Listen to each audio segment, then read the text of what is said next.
आइए सुनते हैं सीमा व्यास की कहानी रफू, पैबंद और तुरपन। आपा, ये देखिए ना, मेरी सगाई की चुनरी है और गलती से गुल गिर गया। जानती हैं, वे ही लाए थे और सिगरेट भी तो वही पी रहे थे। मैं तो उनके नजदीक अब कैसे बताऊं आपको। आपा, कुछ भी करिए वरना वो बहुत नाराज होंगे। नहीं होंगे बिट्टो, चुनरी को ऐसे तार से तार मिलाकर रफू करूंगी जैसे तुम्हारी मम्मी ने दोनों के गुण मिलाकर जोड़ा बनाया है। देखना, दूल्हे राजा ढूंढ भी न पाएंगे कि गुल कहाँ गिरा था। दे मुझे और शाम को लेकर जाना।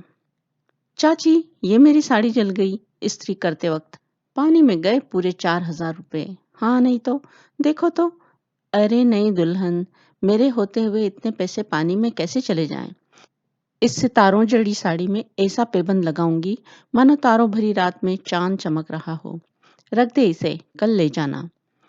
करीमन का आंगन आबाद रहता मोहल्ले भर की लड़कियों और औरतों से। हाथ दो घड़ी खाली न रहते। हुनर भी तो है हाथों में, और ऊपर से शहद सी मीठी बोली। मजाल है किसी का दिल दुख जाए। कहने को तो रफू पैबंद का काम करती है करीमन, पर इस हुनर से उसने सिर्फ कपड़ों में ही नहीं, न जाने कितनी जिंदगियों में रफू किया और कितने ही रिश्तों में पैबंद लगाए। जानते हैं, शुरू शुरू में करीमन काज बटन हुक और तुरपाई का काम ही करती थी। आसपास के दर्जी बने बनाए कपड़े दे जाते और करीमन सुई और धागे की गट्टियों का बक्सा लेकर बैठ जाती। सफाई इतनी कि काज और हुक घर भी कपड़े पर कशीदे की तरह दिखते। एक अनूठी आदत थी करीमन में, सुई में धागा पिरोने के बाद कभी गठान नहीं लगाती। कहती थी, गठान धागे में लगे या रिश्ते में, चुभती बहुत है। दोनों बेटियों के जन्म और लालन पालन के साथ भी करीमन के हाथ खाली नहीं रहे।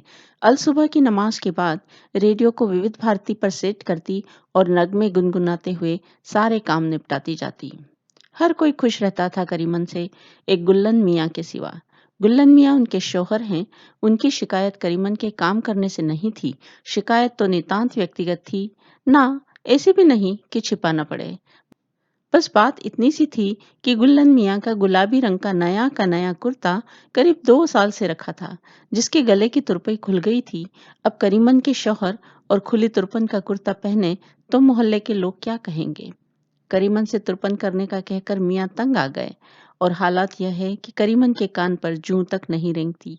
बस एक यही सवाल है जिसका करीमन जवाब नहीं देती, वरना घर में बैठे बैठे भी गुल्लन मियाँ को करीमन के जरिए सारे शहर की तबीयत मालूम रहती है, और काम जरूरत की हर चीज भी फौरन हाजिर हो जाती है।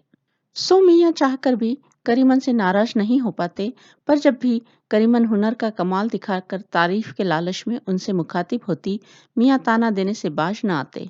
चाहे सबकी तारीफें बटोर लो, पर जब तक मेरे कुर्ते की तुरपन न करोगी, खुदा भी तुम्हें माफ नहीं करेगा। 5 वक्त की नमाज नहीं भूलती, पर मेरे 5 मिनट के काम के लिए वक्त नहीं तुम्हारे पास। क्यों?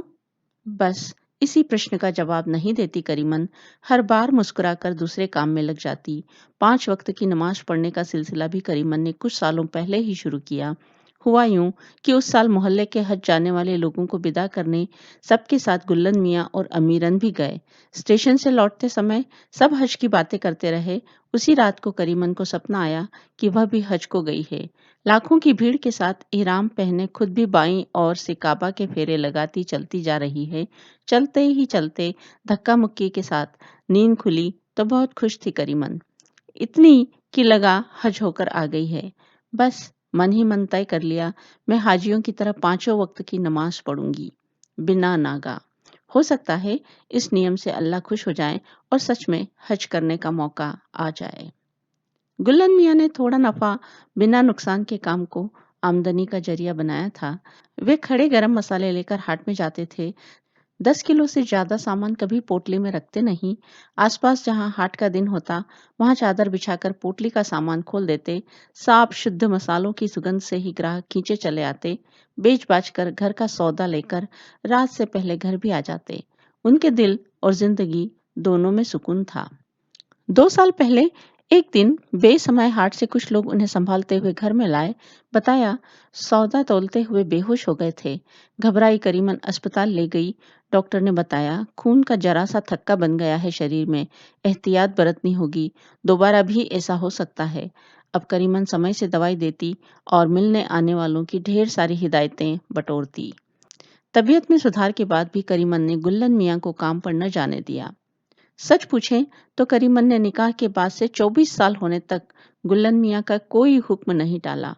उल्टे अपनी दोनों बेटियों निखत और आलिया की ज़रूरतों से पहले अपने शौहर की ज़रूरतें पूरी कीं। अब तो दोनों बेटियों की ज़िम्मेदारी से फ़ारिग हो गई है करीमन।